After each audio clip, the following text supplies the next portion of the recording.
Welcome to the Scouting Expedition podcast, courtesy of the Cascade Pacific Council of Scouting America. This is more than just a podcast, it's an adventure cast.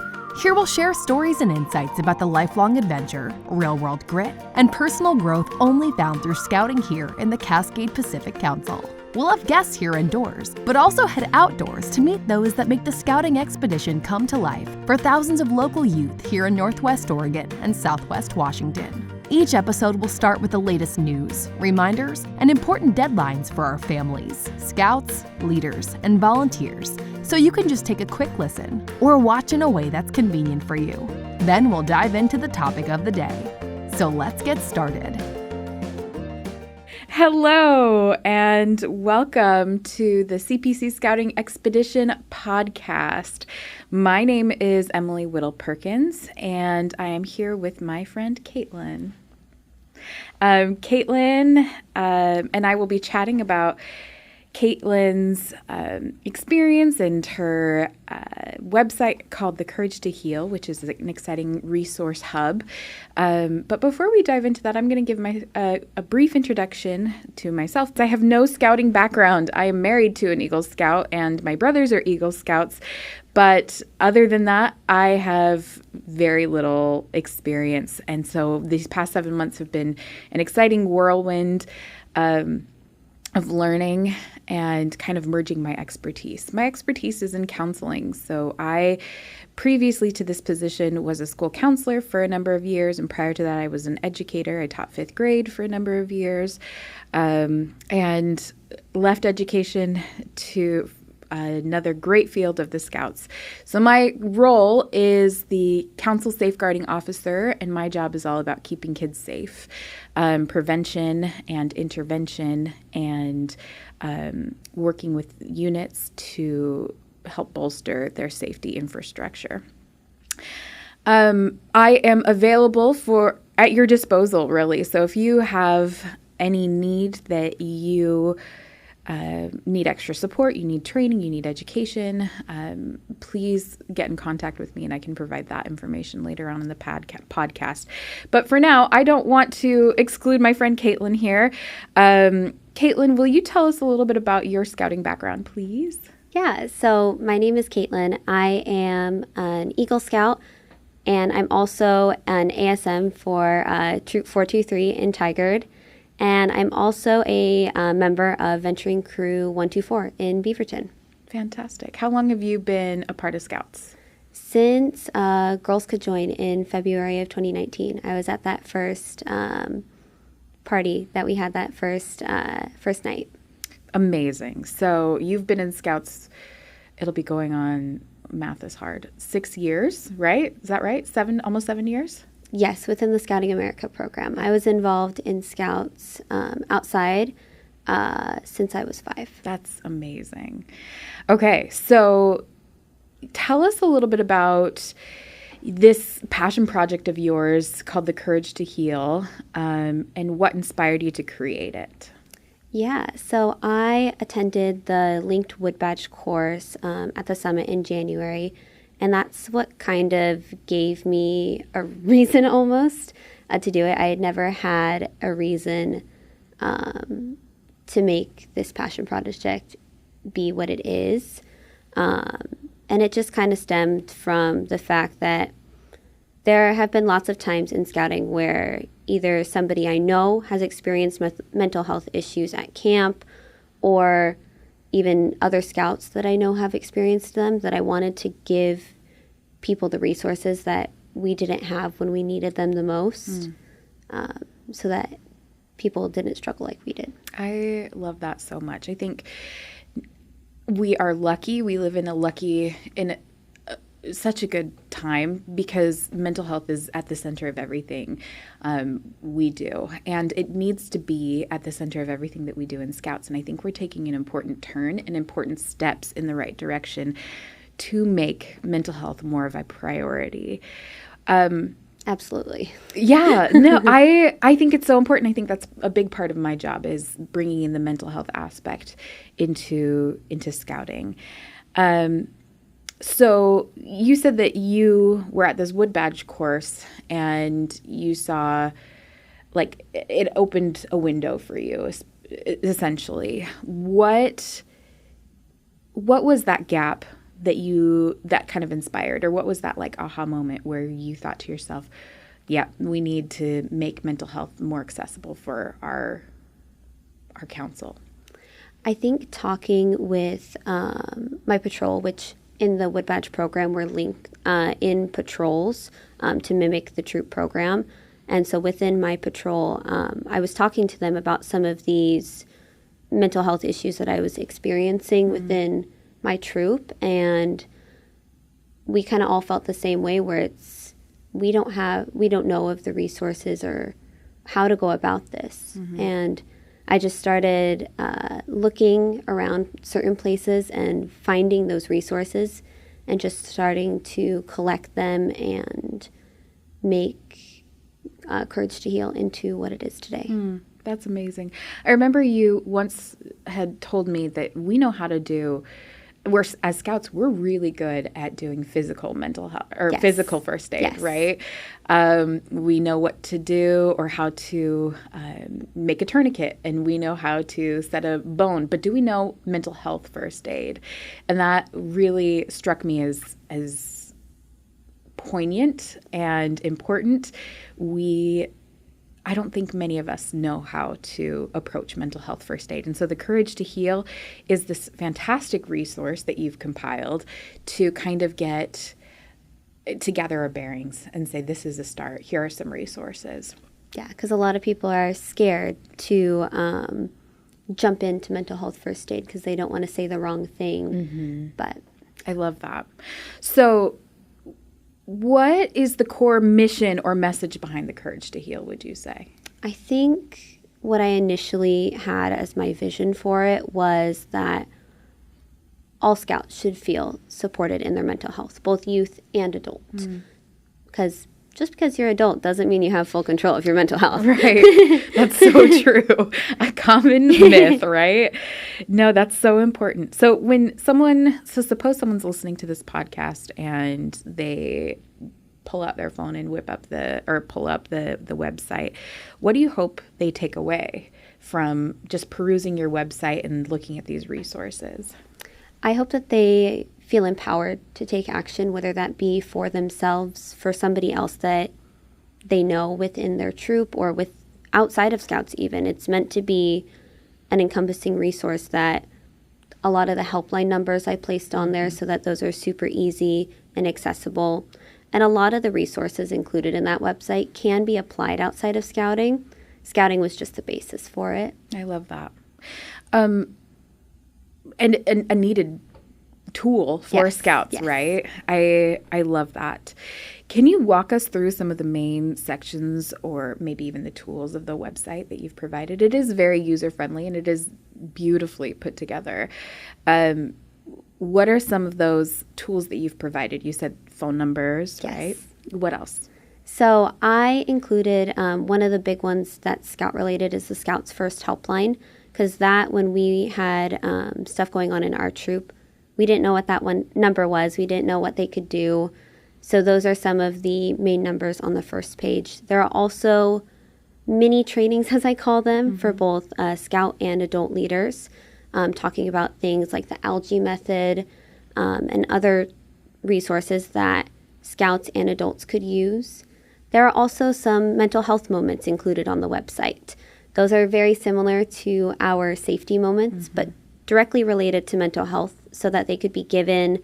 I did it for a while at the beginning or at the end of the troop meeting, and I was able to have scouts come in and approach me either at the very end of the meeting or during the meeting asking for help, which is what they're there for. It's there to inspire those scouts to come forward or speak up. There are a couple things I want to touch on with what you just said, which I think is fantastic. I think the first thing is the safety moments. Safety moments are such a great opportunity to bring in mental health, right? Like the website, there is the national website and even our CPC website that provides great. Most of them are physical mental health or physical health, excuse me. But what an opportunity if we're required or asked to do safety moments at every meeting. What a great opportunity to open up and almost normalize mental health, right? We can talk about some of the tools that are on your website. We can talk about signs of depression. We can also talk about signs of suicide ideation. These are all things that need to be normalized, and an opportunity for training for all members of our unit. You also talked about the Scouts First helpline. Yes. The Scouts First helpline is a great reporting resource. So it's the opportunity to, suppose you're in kind of a pickle or there's an incident that arises at an event that you're, or an outing that you're participating in, and you need to report, that Scout First helpline is that amazing resource that you can turn to, and it's available 24/7. So back to the Courage to Heal, Caitlyn, how did you decide what content to include and what to leave out? Because there are tons of resources out there. I think I kind of tried to make it with the resources I wish that I would have had or are a little bit more difficult to find on both our council website and our national website.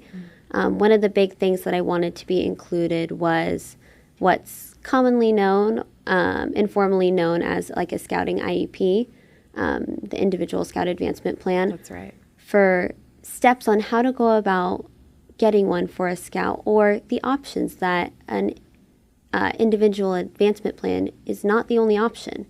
We have other options for making accommodations for scouts, and that those can be used for mental health.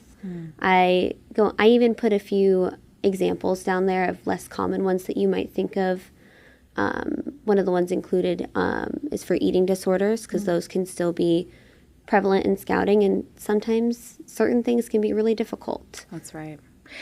And they're difficult conversations to have, too. Yes. I think that your message is really important, and it's a great resource, and it's great to use that when coupled with,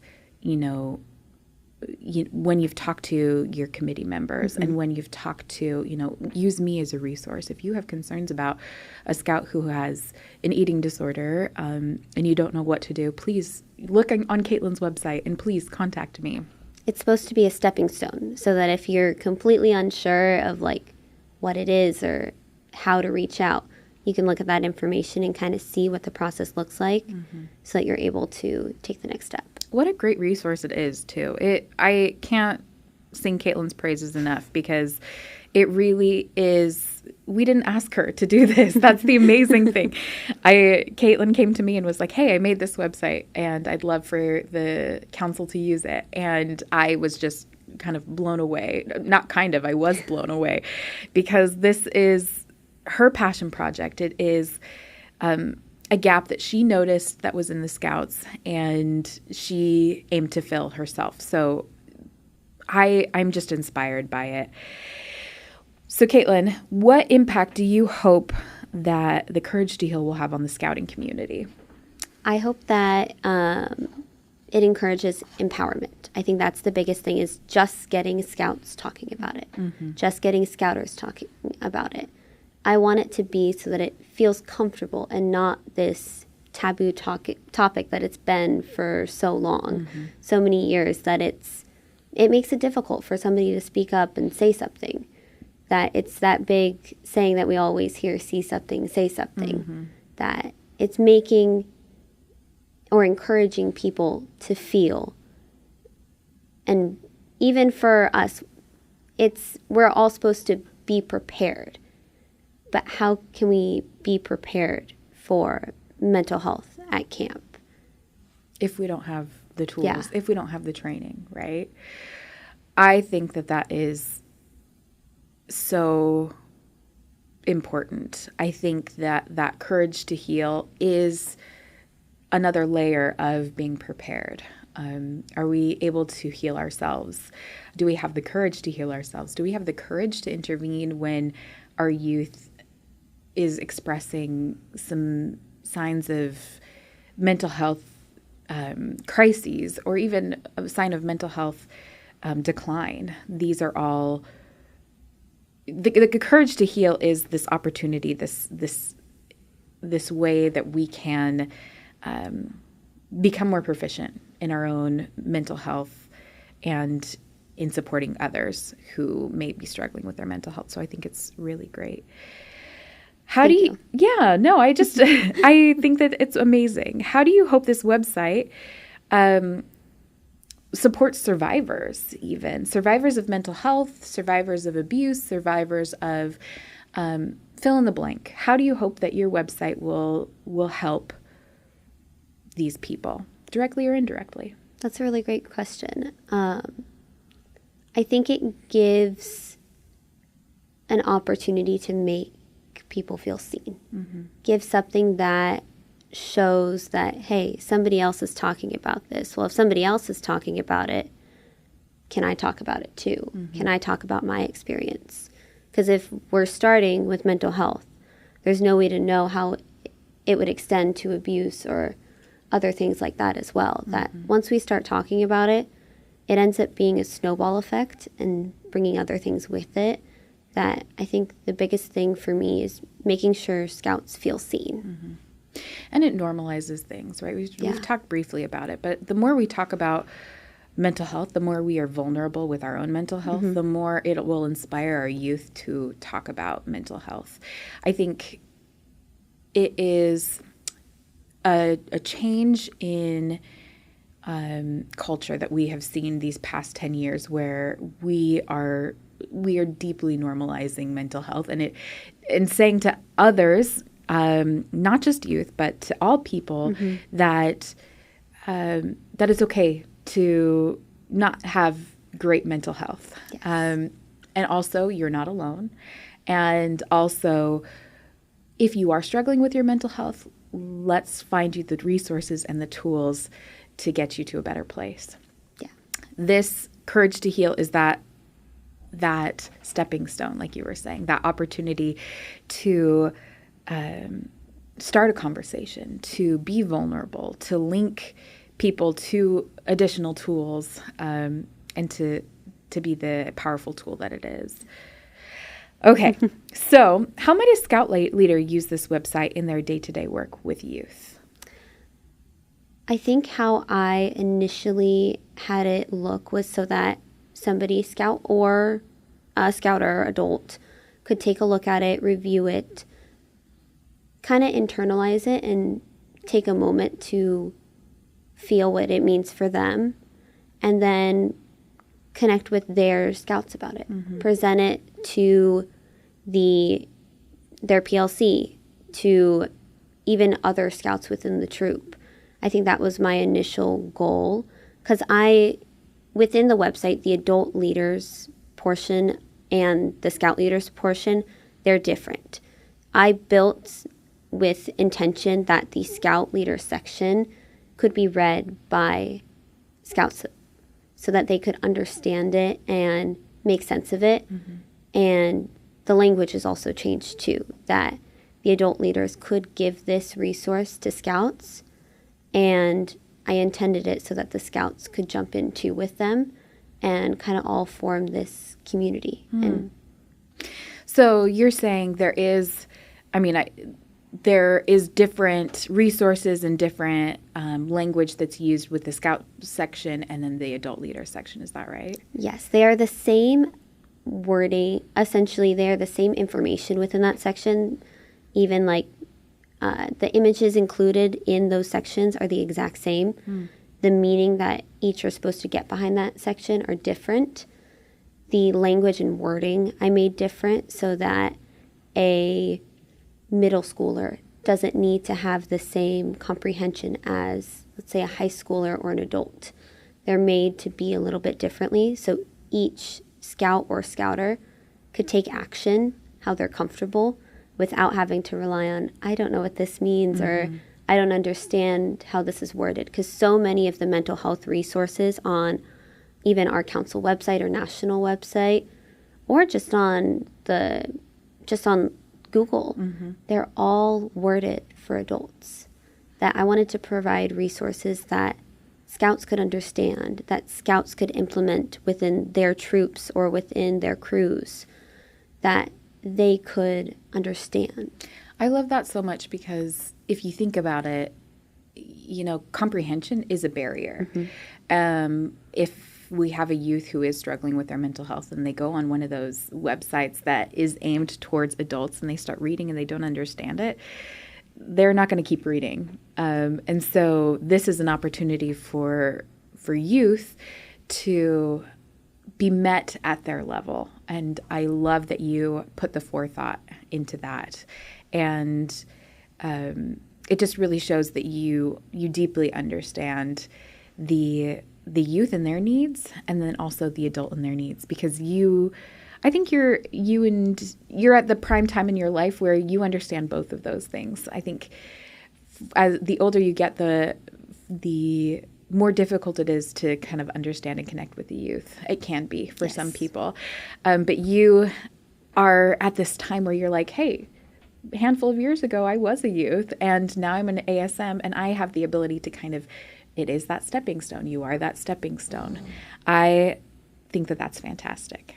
And I think it's a common misconception that youth, that they can't experience mental health, because it's not true. It's not true at all. It's not true. Everyone can experience poor mental health. No matter the age. No matter the age. I love that, and I appreciate that reiteration, so thank you. What should units or committees be doing to create environments where healing and safety are prioritized? I think the biggest thing is connecting with our youth, because one of the biggest things learned in the mental health first aid training is that for a youth to reach out, or for anybody to reach out, there has to be a safe person to reach out to. There has to be somebody that they trust is not going to shrug them off or minimize their feelings. They have to find somebody that they trust telling that information to and being vulnerable in that moment. I think that that's so important. I think that the phrase, it takes a village, comes into play here, where the scouting community is so unique because it adds to that village. We have more safe adults who have been through hard things with their youth and their units, and who can be in a vulnerable or be vulnerable with their youth, and thus, building relationships of trust and safety.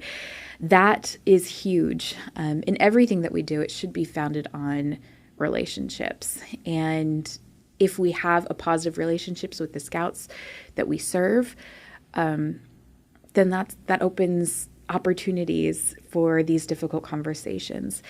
These units that can then create the environment where mental health is normalized. We're talking about mental health is normalized.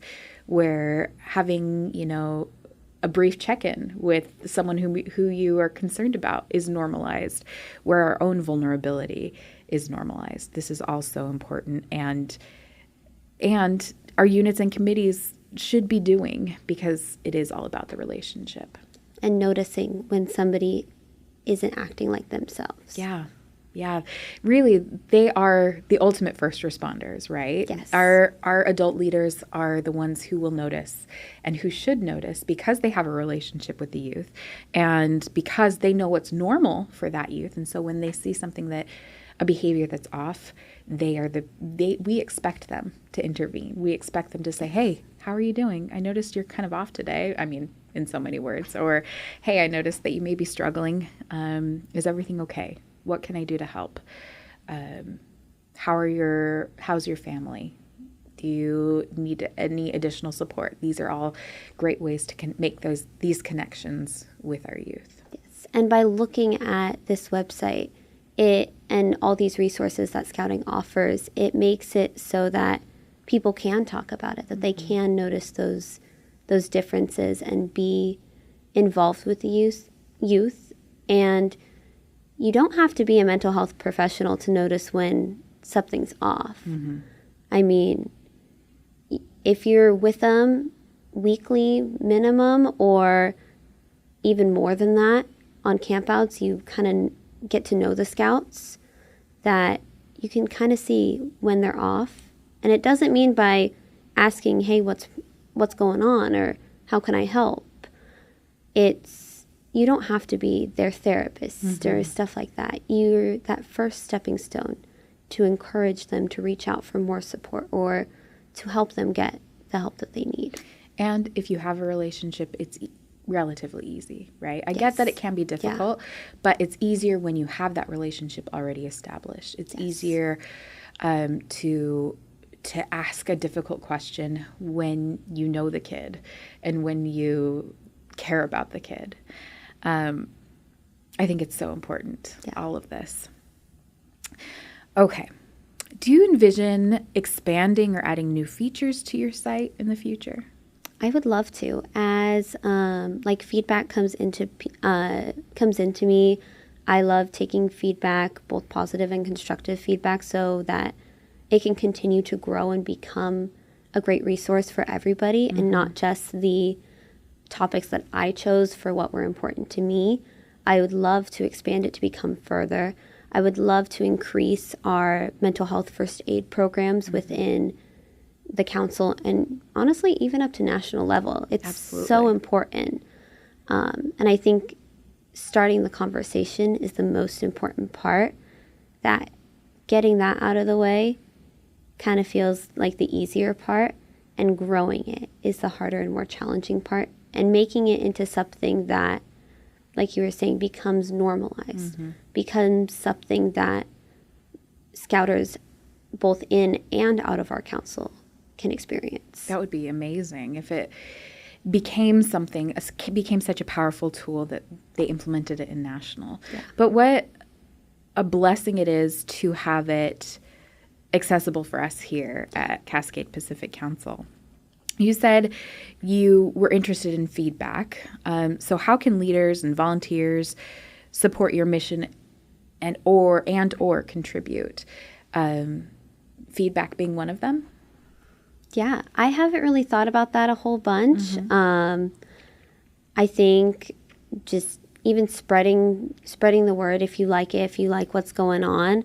And I think providing feedback. I think eventually I'll create like a Google form that could be linked on the website to provide feedback there. And then that can all get sent in, and then I can take a look at that and adjust as needed to include more inclusive language, stuff like that. That's amazing. So in closing, what is one message, or hope you'd like every listener to walk away with? I think that I hope that everyone, Scouters, non-Scouters, Scouts, youth, adults, I hope that they all have the courage to speak up, the courage to heal, the strength to heal. I think that I spent a lot of time on that phrasing, and I think courage to heal is such a strong message that I hope the listeners take that to heart. And I hope so too. I hope that they do have the courage to heal themselves, and then they have the courage to help heal by being that stepping stone, the youth with whom they serve. Yes. I also hope that the listeners will use the courage to heal as a resource. Yes. And use the resources that are provided to them, i.e. me, to help them in supporting the youth that they serve. I think those are my two big takeaways, or my big hopes for after this podcast. Moving forward, please use your resources. The council is offering you resources. Please take advantage of them. You are not alone in A, your mental health, and you are not alone in B, your pursuit to supporting the youth and the Scouts that you serve. And so we are here to provide those tools for you. Yeah. And if you are listening and you're experiencing mental health concerns, reach out. Please. Reach out to somebody. Reach out to a safe person. There's the National 988 helpline too, that if you need somebody that you don't necessarily know to talk to, reach out. Take that first step. Take that first step. You are far more important than any inconvenience that you fear will be on someone else, which is also a myth. Don't believe that. We value you. We value your mental health, and we can help in your efforts to heal. And you are important. Yes. Where can one find your website? You should be able to find it with a quick Google search under Courage to Heal. It's a Google site, so it should be accessible from there. We also have it linked on our website, cpcscouting.org/safeguarding. And on that website, you should see a button that will link you from the CPC Scouting website to Caitlyn's Courage to Heal website. Thanks so much for joining us today, Caitlyn. It's so appreciated. You and your website are such a great asset to the CPC community, so we appreciate you. Thank you for having me. Thank you. We will wrap things up, and we will see you next time on this exciting podcast journey. Have a great day. Bye. Bye.